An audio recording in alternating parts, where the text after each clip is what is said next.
नमस्कार दोस्तों, मेरा नाम है उत्कर्ष। स्वागत है आप सभी का no manifesto no media coverage के एपिसोड नंबर 3 में। अगर अभी तक आपने हमारा एपिसोड नंबर 1 और 2 नहीं देखा है तो हमने एक प्लेलिस्ट बनाया है जिसका लिंक आपको डिस्क्रिप्शन में मिल जाएगा और यहाँ ऊपर आई बटन भी आ रहा है, यहाँ पे भी आपको इसका लिंक मिल जाएगा। वो दोनों एपिसोड इस वीडियो के बाद जरूर देखिएगा। तो आज के इस एपिसोड में हम बात करने वाले हैं फायर के बारे में। जो हमारे देशों में आग लगती है, बिल्डिंग में आग लग जाती है, जिसकी वजह से बहुत सारी जानें चली जाती है। आज के इस वीडियो में हम इसी का विश्लेषण करेंगे और आपको बताएंगे कि आग से मरने वाले लोगों की संख्या कितनी है हमारे देश में और ये कितना बड़ा इशू है। साथ में हम आपको बताएंगे कि क्यों हमारे देश के हॉस्पिटल्स में, सिनेमाघर में, मॉल में, कहीं पे भी अचानक से आग लग जाती है, जिसकी वजह से बहुत सारे लोगों की जान चली जाती है। अगर आप एक इंडियन नागरिक है तो आपको ये वीडियो पूरा जरूर देखना चाहिए, क्योंकि इसमें बहुत सारी इंफॉर्मेशन है जिसमें आपको ये पता चलेगा कि हमारे देश में फायर सेफ्टी ऑडिट को कितना पालन किया जा रहा है। लेकिन उससे पहले अगर अभी तक आपने हमारे चैनल को सब्सक्राइब नहीं किया तो इस लाल कलर के बटन पर क्लिक करके हमारे चैनल को सब्सक्राइब कर लीजिए और बेल आइकन पर भी क्लिक कर दीजिएगा, ताकि जब भी हम वीडियो डालें आप तक उसका नोटिफिकेशन पहुंच जाए। और अगर अभी तक आपने हमारे फेसबुक पेज को लाइक और फॉलो नहीं किया तो उसे भी लाइक और फॉलो कर लीजिए, क्योंकि हम आपको वहां पे भी रोजाना अपडेट देते रहते हैं। दोस्तों, अभी हाल ही में 6 अगस्त को अहमदाबाद के एक हॉस्पिटल में आग लग गई, जिसकी वजह से 8 लोगों की जान चली गई। वो हॉस्पिटल एक कोविड-19 केयर सेंटर था, लेकिन वहां पे भी आग लग गई, जिसकी वजह से 8 लोगों की जान चली गई। और अभी गुजरात में ये रिसेंटली एक हादसा हुआ जो गुजरात के विजयवाड़ा में हुआ, जहाँ पे एक होटल को हॉस्पिटल में कन्वर्ट किया गया था, वहां पे आग लग गई, जिसकी वजह से 10 लोगों की जान चली गई। अब दोस्तों, आप देख सकते हैं ये रिसेंटली के 2 एक्टिविटीज हैं जिसमें आपको ये पता चलता है कि कुल मिला के 18 लोगों की जान चली गई 10 दिन के अंदर ही। तो ऐसे में आप ये पता लगा सकते हैं कि हमारे देश में बिल्डिंगों में आग लगने से बहुत सारी जानें जाती है। एनसीआरबी यानी नेशनल क्राइम रिकॉर्ड्स ब्यूरो ने एक आंकड़ा बताया, जिसमें उन्होंने 2018 का आंकड़ा बताया कि 2018 में कितने लोग आग के चपेट के कारण मर गए थे। तो आपको बता दें, हमारे देश में 2018 में 35 लोग यानी 35% पर डे अपना जान गंवाते थे आग के वजह से। दोस्तों, आपको बता दें अकेले 2018 में 12,748 लोगों की जान गई थी, जो एक बहुत ही बड़ा नंबर है। बिल्डिंग में आग लगना इंडिया में एक आम बात सा हो गया है। आप एक महीने में 2-3 आग तो जरूर सुनेंगे, लेकिन इसके बाद भी कोई स्ट्रिक्ट एक्शन लिया जाता है। अभी हमने 2019 में सुना था कि गुजरात के सूरत में आग लग गया था एक कोचिंग सेंटर में, जिसमें से बच्चे लोग खिड़की से कूद के भाग रहे थे अपनी जान बचाने के लिए, जिसकी वजह से 22 बच्चों की जान चली गई थी। और अब जाके गुजरात के सीएम एक्टिव में आया। जब ये हॉस्पिटल में हादसा हुआ तब उन्होंने कहा कि हम पूरे गुजरात के रेसिडेंटल बिल्डिंग और हॉस्पिटल को चेक करेंगे कि वो फायर सेफ्टी ऑडिट का पालन कर रही है कि नहीं।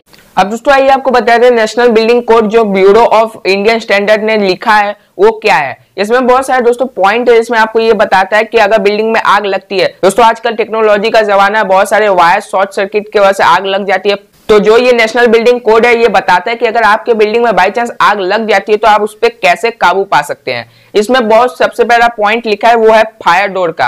आपने बहुत सारे पब्लिक बिल्डिंग में देखा होगा, जो बड़ी बिल्डिंग होती है जैसे मॉल हो गया, सिनेमाघर हो गया, हॉस्पिटल्स हो गया, उसमें फायर डोर होते ही है, लिखा रहता है फायर डोर। और आप जब आग लगेगा तो आप वहां से जा सकते हैं, निकल सकते हैं। वो इमरजेंसी एग्जिस्ट होती है, मतलब आप आग लगने में तुरंत वहां से निकल सकते हैं। अब जनरली ये बड़े बिल्डिंग में होता है, हमने देखा है, लेकिन बहुत सारी ऐसी बिल्डिंग होती है जिसमें फायर डोर होती नहीं है। अब अगर उस बिल्डिंग में आग लगती है तो उस बिल्डिंग को जल्दी से खाली नहीं कराया जा पाता और बहुत सारे लोगों की जान चली जाती है। लेकिन बहुत सारे बिल्डिंग में क्या होता है इंडिया में कि फायर डोर बनाते नहीं, कौन इतना पैसा खर्च करे, और अगर बनाते हैं तो उसे ताला लगा के रखते हैं। अब पता नहीं कि वो सच में फायर डोर है कि नहीं, कि किसी भी रूम में लिख दिया फायर डोर और ताला लगा दिया है। अब जो मालिक होते हैं बिल्डिंग का, उनका ये कहना होता है कि हमने ताला इसलिए लगाया क्योंकि कोई भी आदमी इसके द्वारा ऊपर नीचे ना कर सके। अब उस वक्त सोचिए, अगर बाई चांस आग लगता है तो आपको निकलने के लिए जल्दी चाहिए। ऐसे में आग लगेगा तो आप फोन करके मंगाएंगे, चाबी लेके आओ, हम यहाँ ताला खोलेंगे, फिर उसके बाद निकलेंगे।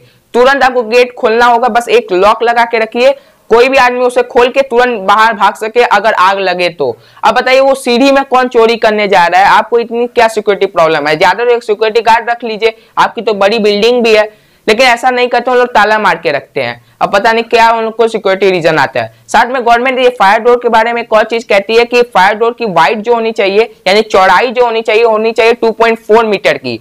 अगर 2.4 मीटर की चौड़ाई रहेगी तो ज्यादा वाइड मिलेगा और बहुत सारे लोग एक साथ बिल्डिंग से भाग सकते हैं। इससे बिल्डिंग ज्यादा जल्दी खाली कराई जा सकती है। अब इस नेशनल बिल्डिंग कोड का एक और पॉइंट है फायर डोर को लेके। इसमें कहा गया कि एक फ्लोर में जो फायर डोर होता है, हर फ्लोर में फायर डोर होता है, तो वो फ्लोर का लास्ट कॉर्नर से फायर डोर की दूरी होनी चाहिए सिर्फ 24 मीटर की। अगर उससे ज्यादा दूरी होगी तो फिर लोग को पहुंचने में हो सकता है टाइम लगे, जिसकी वजह से कुछ लोग की जान भी जा सकती है। इसलिए 24 मीटर की मैक्सिमम दूरी होनी चाहिए लास्ट कॉर्नर से फायर डोर की। दूसरा जो इस नेशनल बिल्डिंग कोड्स में लिखा है वो है कुछ सामान जो एक बड़े बिल्डिंग में होना चाहिए, पब्लिक बिल्डिंग में होना चाहिए, जिससे हम बहुत सारी जानें बचा सके। उन कुछ सामानों में से है फायर एक्सटिंग्विशर होता है, कार्बन डाइऑक्साइड वाला फायर एक्सटिंग्विशर जरूर होना चाहिए, क्योंकि कार्बन डाइऑक्साइड वाला फायर एक्सटिंग्विशर एक ऐसा एक्सटिंग्विशर होता है जो अगर बाई चांस आग लगती है शॉर्ट सर्किट से तो वो ऑक्सीजन की सप्लाई को काट देता है कार्बन डाइऑक्साइड, और जिससे आग बढ़ नहीं पाती, वहीं बुझ जाती है। तो हमें जरूर रखना चाहिए फायर एक्सटिंग्विशर कार्बन डाइऑक्साइड वाला। प्लस हमारे पास वाटर स्प्रिंकलर होना चाहिए, हर बिल्डिंग में वाटर स्प्रिंकलर लगा रहेगा। आग लगा, फायर ब्रिगेड को कॉल नहीं करना पड़ेगा, वहां से फायर अलार्म बजेगा और तुरंत स्प्रिंकल करने लगेगा पानी, जिससे क्या होगा, आग बुझ जाएगा। लेकिन जनरली इतना पैसा कौन खर्च करे, इसके लिए ऑफिस वाले बहुत अच्छा बहाना मारते हैं। वो कहते हैं कि अगर हम ऐसा करेंगे तो हमारे जो कंप्यूटर्स होते हैं, हार्डवेयर्स होते हैं, वो खराब हो जाएंगे कंप्यूटर के और पानी उसके अंदर घुस जाएगा। अब जरा सोचिए, आग लग जाएगा तो अपने कंप्यूटर को कहां लेके जाएंगे। इससे अच्छा आप अपनी जान ही बचा लीजिए। अब दोस्तों जो गुजरात के वो दोनों हॉस्पिटल में आग लगी, अब इसका जिम्मेदारी कौन ले रहा है? दोस्तों आपको बता दें, जो अहमदाबाद के हॉस्पिटल में आग लगी थी उसमें ये कहा जा रहा है कि जो चौथे फ्लोर में आग लगी थी, आईसीयू वार्ड में आग लगी थी, जिसमें बहुत सारे पेशेंट थे कोरोना वायरस के। अब आग लगी तो वो जो विंडो सील था वो लॉक कर दिया था, लोग स्क्रू से फिट करके लॉक कर दिया था, मतलब वेंटिलेशन की कोई सुविधा नहीं थी। आग लगी तो सफोकेशन की वजह से बहुत सारे लोगों की जान चली गई। अब दोस्तों आइए आपको बता दें फायर सेफ्टी ऑडिट होता क्या है। हर एक बिल्डिंग का, जो एक बड़ी बिल्डिंग होती है, एक पब्लिक बिल्डिंग होती है जहां पे बहुत सारे लोग आते हैं, उसका हर साल एक चेकिंग कराना पड़ता है कि हमारा जो बिल्डिंग, हमारा बिल्डिंग में क्या कुछ खराबी है।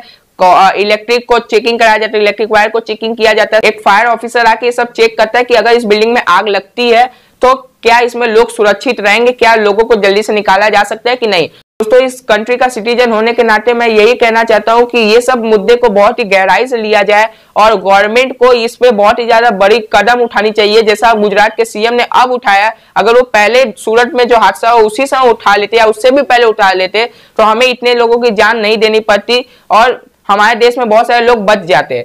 तो दोस्तों ये थी पूरी इन्फॉर्मेशन। अगर आपको वीडियो पसंद आया तो वीडियो को लाइक कीजिए, चैनल पे नए तो चैनल को सब्सक्राइब कीजिए और इस वीडियो को ज्यादा से ज्यादा लोगों तक शेयर कीजिए ताकि इन्फॉर्मेशन सभी तक पहुंचे।